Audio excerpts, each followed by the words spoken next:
우리 중설교회 교회장이신 최무진 목사님께서 하나님은 언제나 선하십니다라고 말씀하실 때 우리 모두는 은혜받고 또 전하자가 받는 자가 하나님 귀한 손에 이끌려 이 시간 함께 은혜받는 시간 되었으면 합니다. 목사님 나오실 때 크신 박수로 함께 해주시면 고맙겠습니다.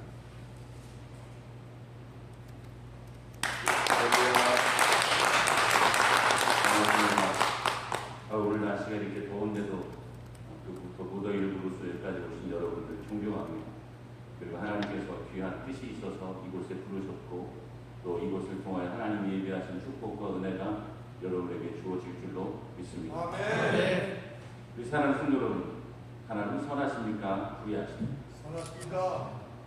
당연히 선하십니다. 아니 하나님을 불의하다고 말씀하시다니 그게 불경스러운 표현이 어디 있습니까? 하나님은 선하시죠. 이렇게 아마 다들 생각하실 거예요. 그래도 오늘 예수님께서 이 불의한 재판관의 비유를 말씀하실 때 이 불의한 재판관이 누구를 비유하는가 하는 바로 하나님. 즉 오늘 예수님께서는 이 하나님을, 선하시고 의로우신 하나님을 이 불의한 재판관과 지금 비유로 우리에게 말씀하세요. 왜냐하면 하나님은 때로 우리의 삶에 불의하신 분인 것처럼 보여질 때가 많습니다. 오늘 보면 2절 봅시다.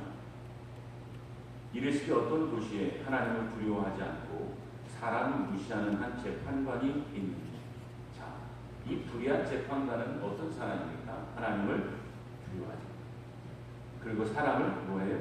무시해요. 즉 이 말은 돈 있고 힘 있는 사람은 사람 취급 좀 해주지만 돈 없고 세상에 권력이 없는 사람은 아예 사람 취급도 하지 않아요.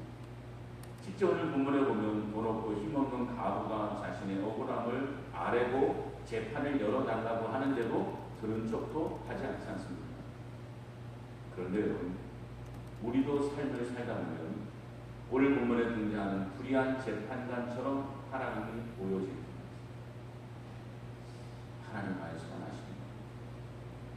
하나님 살아계십니다. 진짜 내가 알고 있는 하나님이 지금도 역사하시는 게 맞습니다. 하박국서 1장 2절 4절 우리 한번 찾아보겠습니다. 구약성경 1303쪽 하박국서 1장 2절에서 4절 여기 나오는 한번 교도하겠습니다. 여호와여 내가 부르짖어도 주께서 듣지 아니하시니 내가 어느 때까지리이까 내가 강포로 말미암아 외쳐도 주께서 구원하지 아니하시나이다. 어찌하여 우리 죄악을 용서하시고 죄악을 오래 하시사 억탈과 강포가 명령과 분쟁이 일어나리라. 다 하시겠습니다. 이러므로 율법이 회의하고 정의가 전혀 시행되지 아니하오니 이는 악인이 의인을 에워쌌으므로 정의가 굳게 하여 지느니이다. 자, 사는 성도, 지금 이 하박국 선지자의 불평이 뭡니까? 하나님은 의로우시다는 거예요? 불의하시다는 거예요? 불의하시다. 하나님, 내가 알고 있는 의로운 분 맞습니까? 지금 우리가 취한 이스라엘 형편을 보세요. 하나님이 살아계시고 의로우신 분이라면 하나님의 공의가 온전히 시행되어져서 악인은 심판받고 의인은 상을 받는 이 하나님의 공의가 시행되어져야 하는데 전혀 시행되지 않는다. 그리고 심지어 돈 많고 세상 권력을 가진 악인은 기세등등하며 득세하며 사는데 오히려 하나님을 의뢰하는 의인은 그 악인들로 말미암아 고난을 당하고 아픔을 당하니 하나님 왜 이렇게 불의하십니까? 이게 바로 하박국 선지자의 기도였어요. 오늘 우리의 삶에도 이러한 토로가 나올 때가 적잖습니다. 우리 사랑하는 남자들은 여러분에게 지식적으로 말고 여러분 개인에게 하나님은 진짜 선하신 분이 맞습니까?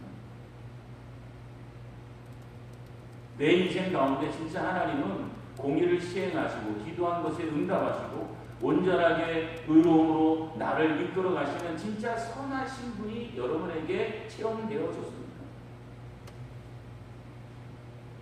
우리는 인생을 살다 보면 하나님이 선하신 분이라고 하는 이 지식과 달리 하나님이 불의하신 분인 것처럼 보여질 때가 있습니다. 여러분 없으세요? 목사님 저도 있어요. 진짜 하나님이 살아계시다면 내 기도에 응답해 주시고, 내가 알고 있는 하나님은 공의와 정의를 향하셔서 옳은 길로 인도하시고 죄악을 심벌하시고 하나님 말씀의 온전함을 따르는 선에 대해서는 상급을 주시는 분인데, 우리 인생을 살다 보면 전혀 하박 선자의 이 토로처럼 시행되어지지 않을 때가 있거든요.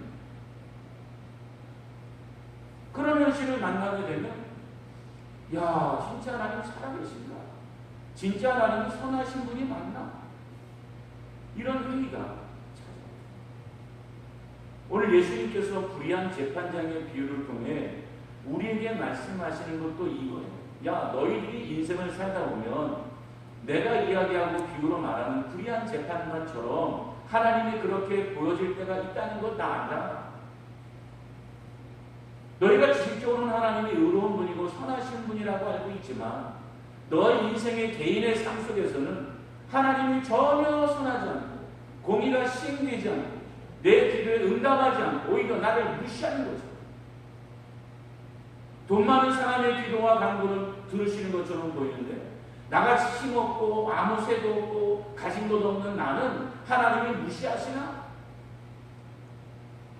이런 의문과 회의가 될 때가 있다는 것 나 안다는 거예요. 하지만 우리에게 말씀하십니다. 불안해 얘들아, 하나님은 결코 불의하신 분이 아닙니다. 하나님은 선하신 분입니다. 이 하나님은 선하신 분이라고 하는 이 믿음을 가지고 있어야 우리는 이 험악한 세상에서 승리할 수 있어요. 왜? 하나님은 선하신 분이라고 하는 이 신뢰가 우리가 이 땅에서 붙잡아야 될 믿음의 핵심입니다. 하나님은 선하신 분이라고 하는 이 믿음이 흔들리게 되면 우리는 결코 이 험한 세상에서 온전하게 살아낼 수가 없어요.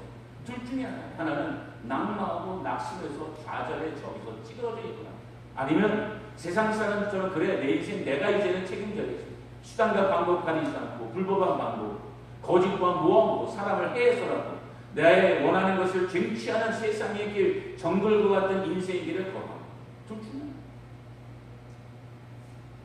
그러나 우리가 하나님을 선하신 분이라고 하는 이 믿음을 견고하게 붙잡고 있으면 한계점은 있지만 낭만이라도 일어설 수 있고요.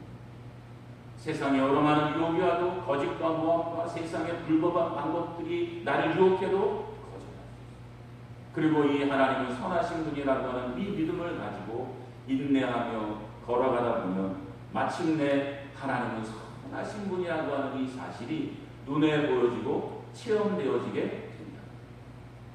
오늘 보면 7절 8절 보시면, 하물며 하나님께서 그 밤낮 부르짖는 택하신 자들의 원한을 풀어주지 아니하시니 그들에게 오래 참으시겠느냐. 내가 너에게 이르노니 속히 그 원한을 풀어주시리라. 그러나 인자가 올 때 세상에서 믿음을 보겠느냐 하시니. 사랑하는 하나님은 언제나 선하신 분인 줄로 믿습니다. 자, 그렇다면 하나님이 선하신 분인 이유는 도대체 뭘까? 오늘 예수님은 어떤 이유로 하나님이 너희 인생 가운데 때로 불의한 재판관처럼 보이지만 하나님은 선하신 분이야 라고 말씀하시는 그 이유가 뭔가? 첫째는 우리 형편을 다 아시기 때문에. 우리 형편을 뭐 하신다고요? 아셔요. 사람의 눈을 속이면 정직하지 않아도 정직한 것처럼 하면 사람은 나갈 수가 없습니다. 그러나 하나님은 오늘 보면 5절 보세요. 이 과부가 나를 번거롭게 하니 내가 그 원한을 풀어주리. 그렇지 않으면 늘 와서 나를 괴롭게 하리라 하였느니라. 자, 우리 남자들 여러분, 이 불의한 재판관이 이 과부의 존재에 대해서 알고 있었어요? 모르고 있었어요? 오늘 본문을 보면 알고 있었어요. 그리고 과부의 원한이 무엇인지 그 원한의 내용도 다 알고 있었어요. 다만 모르는 척, 부르짖어도 듣지 않은 척하고 모르는 척하고 과부의 원한이 어떠한지 모르는 척 했을 뿐이지 오늘 본문을 가만히 묵상해 보면 이 불의한 재판관은 과부의 존재도 알고 있었고 과부가 도대체 왜 저렇게 맨날 찾아와서 나를 괴롭히는지 그 원한이 무엇인지도 다 알고 있었다. 다만 관심이 없는 거죠. 모르는 것처럼 보여줬을 뿐. 우리 사랑하는 성도, 우리 하나님이 여러분의 형편과 처지와 눈물을 아셔요? 모르셔요? 분명한가요? 시편 56편 8절 구절 보면 나의 유리함을 주께서 계수하셨사오니 나의 눈물을 주의 병에 담으소서. 이것이 주의 책에 기록되지 아니하였나이까. 내가 아뢰는 날에 내 원수들이 물러가리니 이것으로 하나님이 내 편이심을 내가 아나이다. 지금 시편기자가 고백하고 있는 하나님은 어떤 분이십니까? 내가 지금 얼마나 고통을 당하고 있는지도 아시고 심지어 내 눈물도 병에 담아서 내가 얼마나 많은 눈물을 흘렸는지를 정확하게 아시는 분이다. 그리고 더 나아가 때가 되면 내가 간구한 간구에 응답하셔서 하나님이 내 편이라는 사실을 보여주실 분이다. 하지만 문제는 우리의 실제 삶에서는 하나님이 전혀 이렇게 보여지지 않을 때가 많다. 성경에서는 하나님 우리의 형편과 처지를 아시고 심지어 우리의 눈물도 병에 담아서 다 아신다고 하는데 나는 아니다. 왜 우리가 이렇게 느낍니까? 하나님 우리의 눈물과 고통을 아신다면 해결해 주셔야 될 거 아니에요. 내가 이렇게 고통을 당하는데 내가 사업과 직장과 가정과 삶의 터전에서 이렇게 힘들고 애타며 간구하며 기도하는데 심지어 여러 대적자들의 거짓과 모함으로 인해서 고통을 당하는데 하나님은 침묵하고 계신 것처럼 보이니까 하나님은 나를 아시나? 하나님은 내가 당하는 고통을 알고나 계시나? 이런 회의와 이런 의문이 우리에게 찾아오잖아요. 따라서 많은 성도들이 지식적으로는 하나님 우리의 형편과 처지를 다 아시는 의로우신 하나님과 선하신 분이라고 생각은 하지만 실제 삶에서는 하나님이 불의하신 분인 것처럼 느껴집니다. 그렇다면 왜 하나님이 이처럼 우리의 인생에 우리 아픔과 눈물을 모르시는 것처럼 행동하시죠? 좀 아신다면 찾아오셔서 해결해 주시고 닦아주시고 이겨내게 해주셔야 되는데 왜 나를 이 고난과 어려움과 문제 속에 나를 처박히게 만드십니까? 시편 80편 5절 보면 주께서 그들에게 눈물의 양식을 먹이시며 많은 눈물을 마시게 하셨나이다. 자, 사랑하는 성도, 우리가 눈물을 흘리게 되는 이유가 무엇입니까? 하나님께서 우리로 하여금 눈물을 흘리게 하셨습니다. 오늘 시편기자가 뭐라고 말해요? 하나님께서 우리에게 눈물을 먹이셨다는 거예요.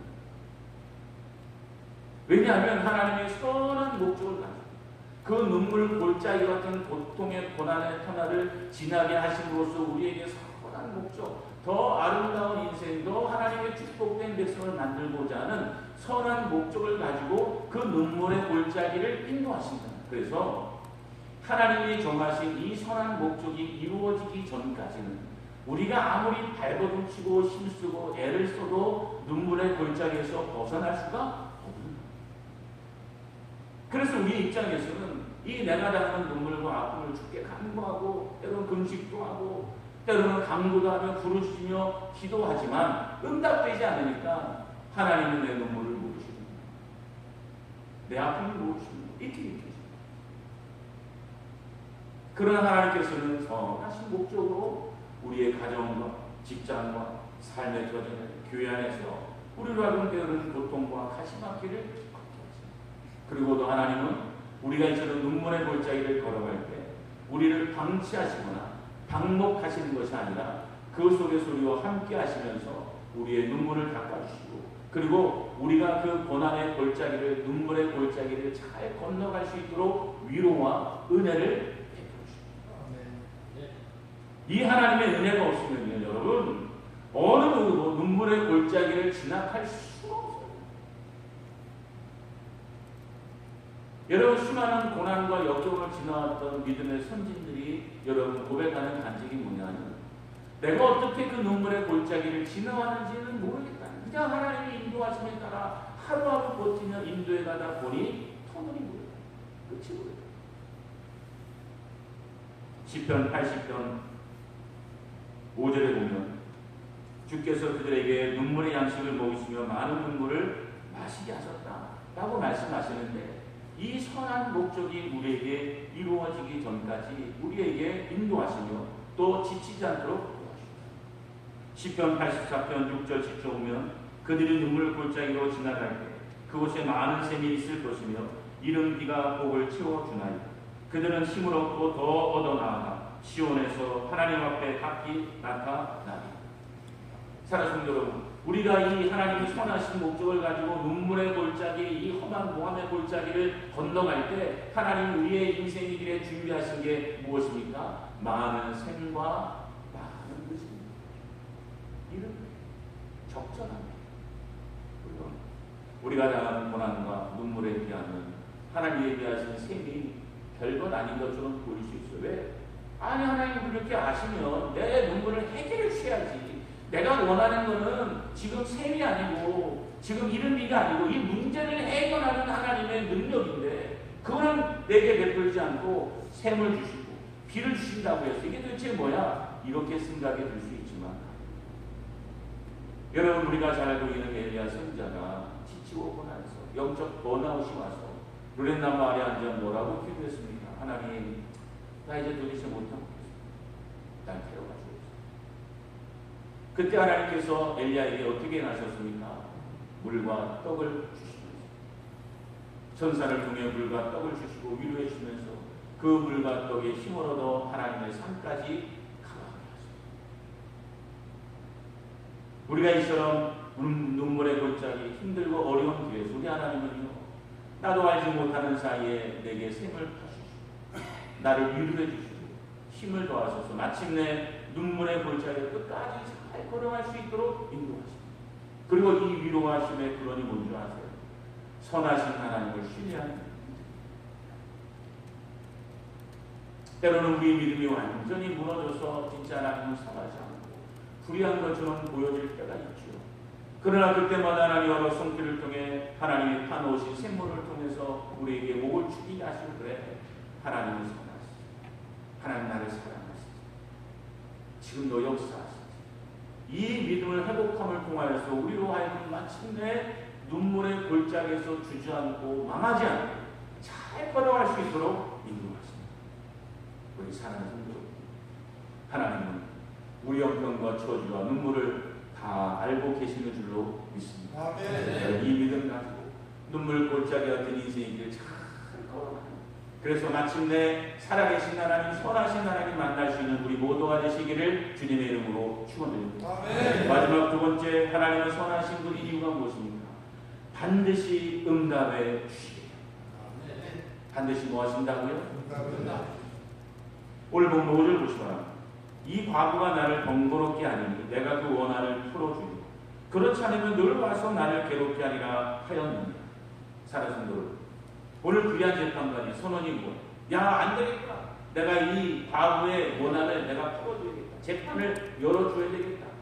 라고, 그리고 재판을 열고 그 과부의 원한을 재판을 통해서 풀어줬겠죠. 여러분, 이처럼 과부의 요청대로 재판을 열어줄 뿐 아니라 과부의 원한을 풀어주었을 때 과부에게 그 재판관은 선한 재판관이에요? 불의한 재판관이에요? 그 재판을 열어주지 않고 해결해주지 않을 때는 불의한 재판관이에요. 그런데 마침내 자신의 원한을 들어서 재판을 열어주고 풀어주고 난 후에는 그 불의한 재판관이 이제는 나에게 선한 의로운 재판관으로 다가옵니다. 오늘 예수님께서 비유를 통해 말씀하시는 이 핵심이 이것입니다. 나는 안다, 얘들아. 너희가 인생을 살다 보면 하나님이 불의하신 분인처럼 여길 때가 있을 거야. 하박국 선지자도 있잖아요. 하나님 도대체 왜 불의하십니까? 왜 공의가 시행되지 않게 하십니까? 왜 내 기도에 응답하지 않으신 겁니까? 그런데 너희들이 기억해라. 때가 되면 너희의 간구와 기도에 응답해 줌을 통하여서 하나님이 얼마나 선하신 분인가, 얼마나 의로우신 분인가가 너희 눈으로 보고 체험할 날이 와요? 안 와요? 온다는 지식으로만이 아니라 내가 남에게 들어서 야, 저 재판관 참 의롭대, 선하대, 그 수준이 아니라 내가 키우면서 야, 진짜 저 재판관은 선하구나, 의롭구나, 내 원한을 풀어주는구나 라고 하는 고백이 나오듯이 우리의 인생에도 하나님께서 그렇게 찾아오십니다. 진짜 하나님은 살아계십니다. 하나님은 선하십니다. 나를 사랑하십니다.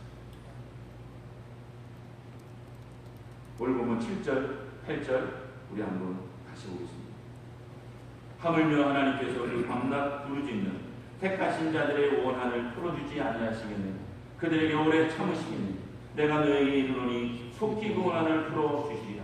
그러나 인자가 올 때 세상에서 믿음을 보겠느냐 하시니라. 아멘. 사랑하는 성도, 하나님은 반드시 응답하실 줄로 믿습니다. 아멘. 그런데 문제는 이 믿음을 갖고 있는 사람이 적어요? 많아요? 적어. 예수님 마지막 패치는 뭐라고 말씀하셨어요? 그런데 말세에 이 믿음을 가지고 있는 사람들을 보기가 어렵겠구나. 즉 끝까지 인내하고 하나님은 선하신 분이고 나의 간구와 기도에 응답하시고 굽어진 것을 곱게 하시고 숨은 것을 드러나게 하셔서 공의와 정의를 시행하시고 내 눈물과 간구를 들으시는 이 하나님을 소망하면서 인내하며 기다리는 이 믿음을 가진 사람이 너무나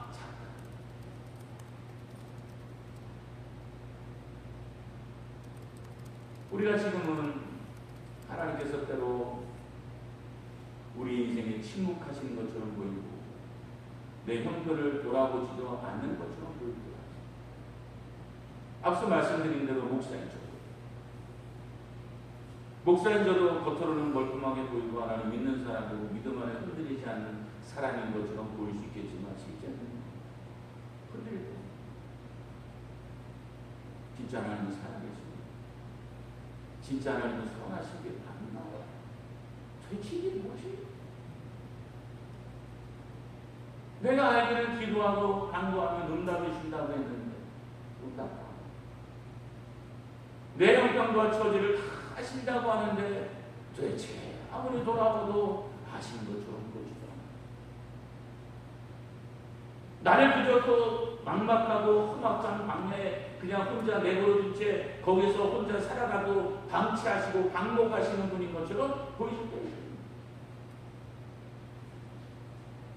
그러나 그때 우리가 반드시 붙잡아야 될 것이 뭐야? 하나님은 반드시 내 간구와 기도에 뭐 하신다고 해요? 응답하신다.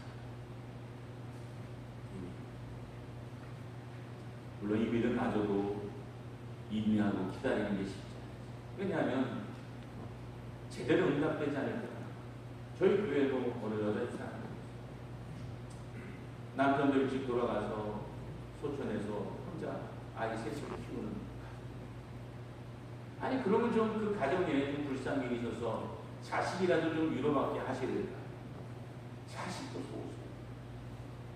제가 봐도 진짜 완전 극단의 고통감. 일일이 아니에요.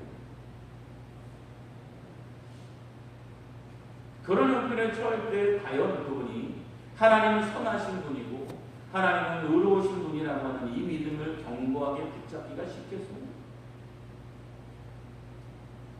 그러나 그럼에도 불구하고 우리가 이 믿음을 붙잡아야 됩니다. 이게 믿음의 경주.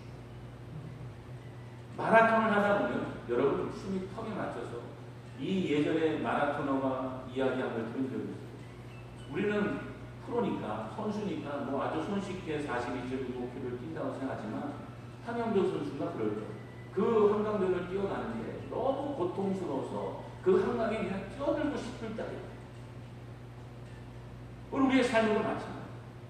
그러나 그때 우리가 붙잡아야 될 것은 하나님은 선하신 분, 그리고 반드시 내 간구와 기도에 응답하시고 모든 옳은 것을 드러나게 하실 분이라는 이 믿음을 견고하게 붙잡게 될 때 비로소 인내하고 견딜 수 있는, 그리고 인내하고 견디다 마침내 살아계신 선하신 하나님을 만나게 될 줄로 믿습니다. 베드로 사도가 뭐라고 권면합니까? 욥의 인내의 결과를 유의하여 보라는 거예요. 욥이 그 고난 중에도 인내하였더니 어떻게 됐니? 그가 배나 되는 축복도 받고 더 하나님의 은혜 가운데 축복 가운데 걸어가는 마지막 하나님의 결론이 욥에게만 있는 것이 아니라 믿음을 가지고 인내하고 참고 있는 너희들에게도 동일하게 임하게 될 것이다. 우리 사랑하는 남존대 여러분, 인내하시라. 참으시기 바랍니다. 하나님 반드시 응답하실 줄로 믿습니다. 그래서 여러분의 삶에 지식으로만이 아니라 내 삶의 경험에 맞게 야 진짜 하나님은 선하셔. 하나님 내 길에 응답하셔. 하나님 내 삶에 인도하시는 진짜 의롭고 선하신 재판관이야 라고 하는 이 간증 여러분의 인생 가운데 넘쳐나시기를 주님의 이름으로 축원드립니다. 기도하시겠습니다. 사랑으로 많은 여기 충만하신 하나님, 우리 인생이 왜 이렇게 힘들 때가 많은지, 때로는 고난하고 하박수인자처럼 과연 하나님은 살아계신가? 하나님 의로우신 분인가? 라고 하는 의문이 들 때가 있음을 고백합니다. 주여, 그때마다 오늘 말씀이 우리의 인생 가운데 기억나게 하여 주시옵소서. 하나님의 인생 가운데 불의한 재판관처럼 보이지만 하나님 언제나 영원히 선하신 분이고 반드시 우리의 간구와 기도에 응답하실 뿐 아니라 지금 우리가 흘리고 있는 눈물과 분도 다 아시고 헤아리시는 분이라는 이 믿음이 우리 남존대원들 마음속에 굳게 자리 잡게 하여 주시옵소서. 아버지 하나님, 어렵고 힘든 눈물의 골짜기에 온다 할지라도 주여 잘 이겨내게 하여 주옵소서. 넘어지지 않게 하옵소서. 포기하지 않게 하여 주시옵시고 마침내 그 눈물의 골짜기 끝에 나를 위로해 주시고 축복해 주시는 그 선하신 하나님 다 만날 수 있도록 우리를 축복하여 주시옵소서. 모든 것 주님께 의지하고 예수님의 이름으로 간절히 기도드리옵나이다.